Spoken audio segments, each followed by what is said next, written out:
El Consejo Permanente de la OEA dio un primer paso para la activación del TIAR en Venezuela. 12 países votaron a favor de esta convocatoria del órgano de consulta del Tratado Internacional que permitiría pedir ayuda militar extranjera. Ahora los cancilleres de las naciones que lo integran se reunirán para tratar el impacto desestabilizador de la dictadura de Nicolás Maduro. Hoy en la sesión participó el ministro de Relaciones Exteriores de Colombia, Carlos Holmes Trujillo. Emiliana Molina tiene toda la información. Hola, ¿qué tal? Pues durante el transcurso del día, ante la Organización de Estados Americanos como testigo, los países miembros del TIAR, que son 19 países en total, votaron a favor de la convocatoria del órgano de consulta para ver cómo continuarán lidiando con el tema de Venezuela ante la amenaza que este país representa para la región y el hemisferio occidental. Son 12 los países que votaron a favor. Es Estados Unidos, Argentina, Brasil, Chile, Colombia, Venezuela, Paraguay, República Dominicana, El Salvador, Guatemala, Haití y Honduras. Y 5 abstenciones. Estas son Trinidad y Tobago, Uruguay, Costa Rica, Panamá y Perú. ¿Qué significa esto? Que en las próximas semanas se reunirán los cancilleres para ver cómo van a responder a las amenazas que representa Venezuela ante la región y podrían reunirse ante el marco de la Asamblea General de Naciones Unidas. Ahora muchos países están en contra de varios artículos donde dicen que podrían utilizar una intervención militar para responder a los ataques del gobierno en disputa de Nicolás Maduro. Sin embargo, hay otras opciones en este tratado, como por ejemplo la ruptura diplomática, rupturas económicas o posiblemente un bloqueo naval, aéreo y de transporte. Sin embargo, tendremos que ver qué ocurre en la reunión de cancilleres para ver exactamente cuál será la respuesta a Venezuela. Hemos reconocido al presidente encargado Juan Guaidó, así como las acciones realizadas por este para restituir la democracia en ese país. Costa Rica ha sido, es y será respetuosa del derecho internacional. Por ello, Costa Rica ha realizado un exhaustivo examen de la iniciativa contenida en la resolución que nos ocupa. Invocar el TIAR no es un asunto de menor importancia. Es una decisión de la más alta gravedad en las Américas, en esta organización y en cada uno de nuestros países. No es una decisión que se pueda tomar a la ligera. La magnitud de las decisiones que se tomen tocarán a todos los habitantes del hemisferio. Es nuestro derecho, como Estados soberanos, y nuestra obligación moral que frente a la posibilidad del uso de la fuerza, podamos tener claridad desde el inicio de la activación de este instrumento sobre los alcances de las decisiones que se puedan adoptar. Por su parte, el canciller colombiano Carlos Holmes Trujillo habló horas antes de que se llevara a cabo esta votación, donde denunció el hecho de que grupos terroristas como el ELN y las FARC controlan algunas de las partes fronterizas entre Venezuela y Colombia. También asegura que entrenan a milicias que tienen vínculos con las autoridades locales y regionales y que ejecutan actividades logísticas, económicas y de control social. En los últimos 3 años, los grupos armados ilegales han pasado de tener una retaguardia estratégica a constituir un enclave criminal en Venezuela, con el beneplácito del régimen de Nicolás Maduro. Las FARC y el ELN se han afianzado mucho más en las últimas 2 décadas, como resultado de sus afinidades ideológicas con los gobiernos de Chávez y Maduro e intereses económicos cada vez más superpuestos. Es lo que dice el International Crisis Group en febrero de este año. El ELN es ampliamente tolerado por autoridades venezolanas. Abro comillas. El grupo es capaz de operar con casi total impunidad gracias a los cercanos lazos que tiene con las fuerzas de seguridad, dice el Inside Crime en un informe de marzo del presente año. Cabe resaltar que a primera hora se votó sobre una enmienda que proponía Costa Rica para descartar aquellos artículos que proponen una intervención militar en Venezuela por medio del TIAR. Sin embargo, esta enmienda fue completamente rechazada.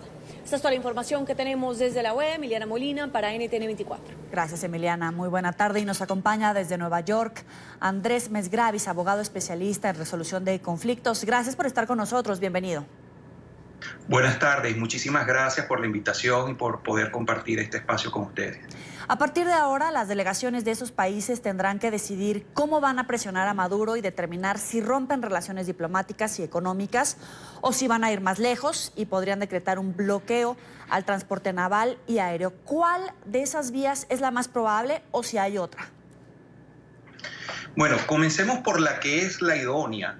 Yo creo que de todas las medidas que contempla el artículo 8, muchas de ellas ya han sido de alguna manera aplicadas o bien por los Estados Unidos o bien por algunos otros países. Sí. Hay que ver con cuidado qué medidas de esas van a afectar directamente al régimen y cuáles podrían afectar a la nación venezolana. Entonces, cuando hacemos este ejercicio y también nos damos cuenta cuál es la verdadera naturaleza del conflicto, porque algunos, y esa es la percepción que tenemos de la reunión del día de hoy en el Consejo Permanente de la OEA, pareciera que algunos embajadores todavía no tienen clara la naturaleza del conflicto. Piensan que esto es un conflicto político y que por ende es inadecuado el uso de la fuerza. Pero cuando se tiene real conciencia de la naturaleza del conflicto y se tiene conciencia de que se está enfrentando no a un partido político, a una organización política, ni a un gobierno, se está enfrentando nada más y nada menos que a una tiranía narcoterrorista sin precedentes en la historia del continente. Entonces, cuando se enfrenta a una narcotiranía, no es muy razonable pensar que una vía pacífica y electoral va a ser eficiente para resolver el problema.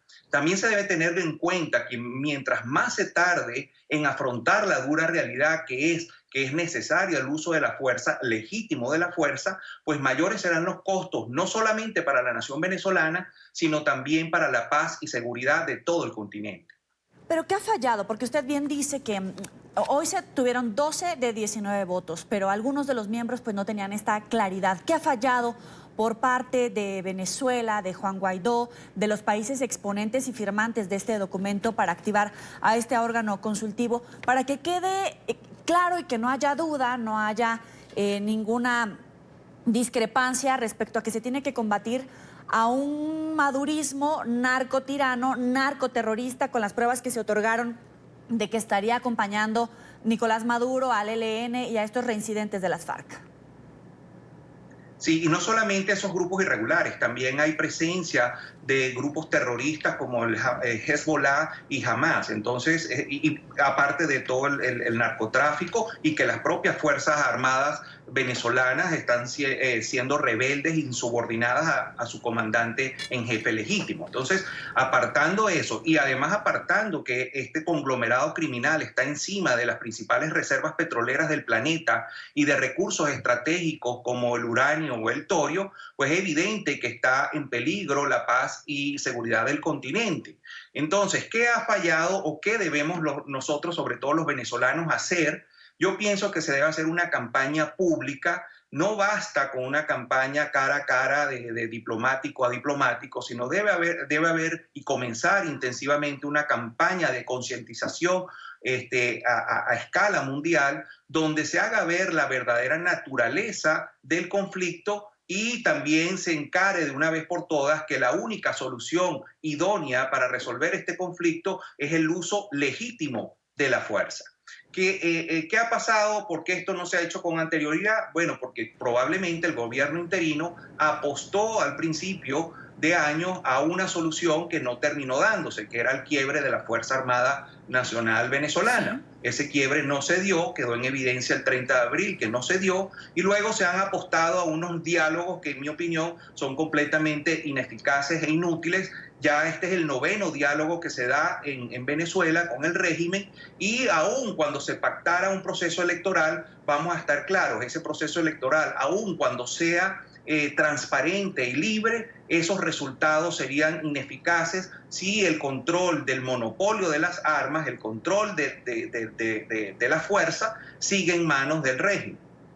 Ahora, Costa Rica quería que se incluyera una línea en el acuerdo de hoy que firmara todos los países, de incluir un texto aprobado que implique que no se van a incluir o implicar el empleo de la Fuerza Armada, es decir, quitar de las opciones a la opción militar de una intervención extranjera. Sin embargo, esa propuesta no prosperó y el documento no tiene esa excepción.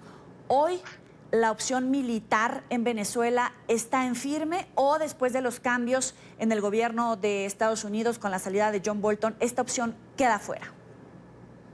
Esta opción, como se debatió hoy en día, no puede ser eliminada ni por el Consejo Permanente, como quedó en evidencia en el día de hoy, porque no está en su competencia es para convocar o no convocar, y tampoco está en la competencia del órgano de consulta derogar una disposición del tratado internacional.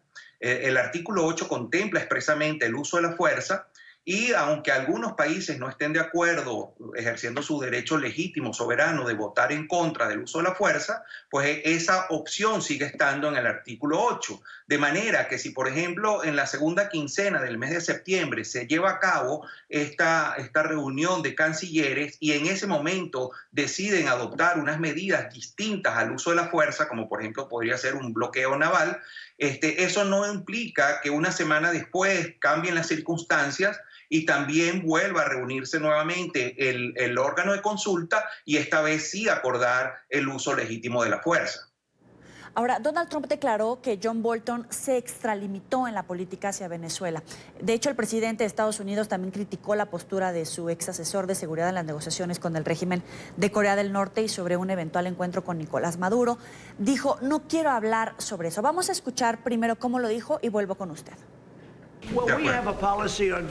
Bueno, teníamos una política exterior en Venezuela y claramente es bastante difícil lo que está pasando. Estamos tratando de ayudar a las personas con ayuda humanitaria y probablemente, claramente no es bueno por todo lo que ha sucedido, pero hay un terrible régimen allí, hay gente que está muriendo, es un país donde hace 15 años era uno de los países más ricos de la región y ahora están muriendo sin agua, sin medicinas, sin comida, sin nada.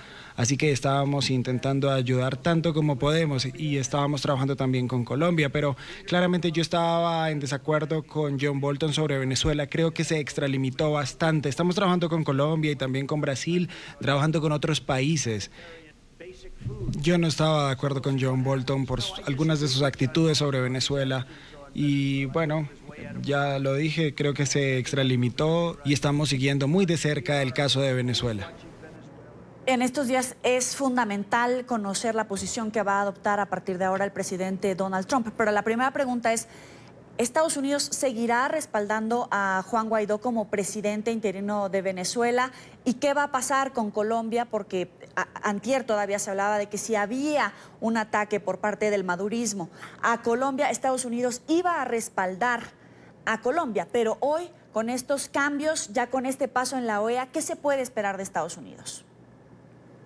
Bueno, realmente no puedo hablar por los Estados Unidos, no conozco de cerca su política interna en cuanto al caso de Venezuela, pero lo que sí puedo decir desde el punto de vista de la resolución de conflicto es que esto no afecta solamente a Venezuela. La catástrofe humanitaria la está viviendo en primer lugar Venezuela, pero está claro y creo que ya, por ejemplo, los Estados Unidos, Colombia y Brasil están claros que la situación de Venezuela va más allá y pone en peligro la paz y seguridad de todo el continente. De manera que eso hace que las medidas que se adopten no solamente van a ser en beneficio de Venezuela, sino en defensa común de la seguridad de todo el continente.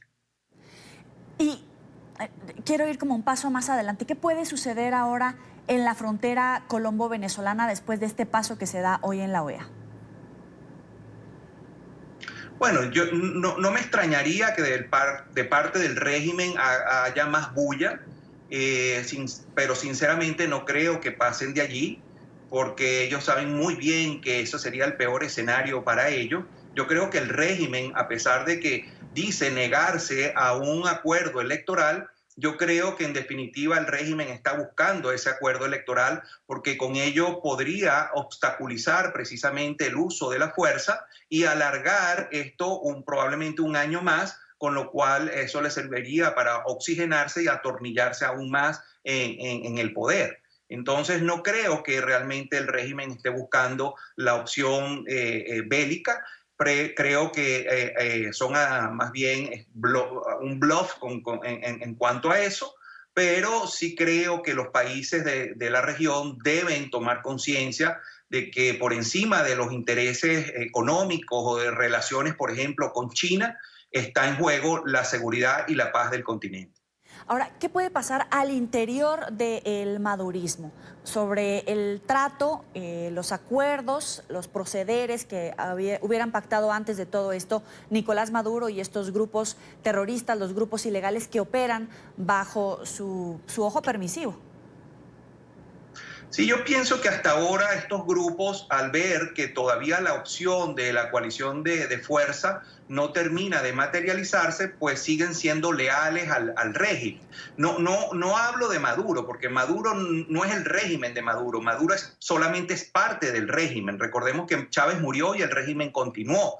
Y a nivel de las Fuerzas Armadas tenemos un generalato atomizado en casi 2.000 generales. Entonces, pienso que mientras ellos no vean que se constituye efectivamente una coalición militar, seguirán siendo leales a su conglomerado criminal, a sus negocios ilícitos, pero pienso que una vez que se constituya esta fuerza interamericana, pues podemos ver ya entonces probablemente algunas deserciones o verdaderamente un quiebre del régimen criminal que opera en Venezuela. Ahora, algunos analistas advierten que conforme pasa el tiempo, la decisión de un grupo de países de llevar ante la Corte Penal Internacional a Maduro comienza a debilitarse, que el respaldo a Juan Guaidó comienza a debilitarse. Sin embargo, el presidente Iván Duque, Colombia, ha decidido continuar con este apoyo, proceder ante la Corte Penal Internacional. ¿Cómo queda en este momento el presidente Iván Duque y Colombia frente a esta amenaza que puede suponer que Nicolás Maduro se esté aliando con estos grupos criminales que operan en su territorio? Sí, yo pienso que uno de los países que hoy mostró tener una claridad sobre la verdadera naturaleza y alcance del conflicto fue justamente Colombia. Sí. Ahora, medidas como lo de la Corte Penal Internacional, así como medidas de mayor presión económica y diplomática, yo creo que son necesarias e importantes, pero son manifiestamente insuficientes. Porque, repito, hasta que no se conforme el uso de la fuerza, el uso legítimo de la fuerza, no se va a terminar de resolver este conflicto. Y de ello, pues deben tener conciencia todos los mandatarios, porque realmente no exageramos al decir que está en juego la paz y seguridad de todo el continente. Le agradezco a Andrés Mesgravis, abogado especialista en resolución de conflictos, por estar con nosotros aquí en la tarde. Muchísimas gracias.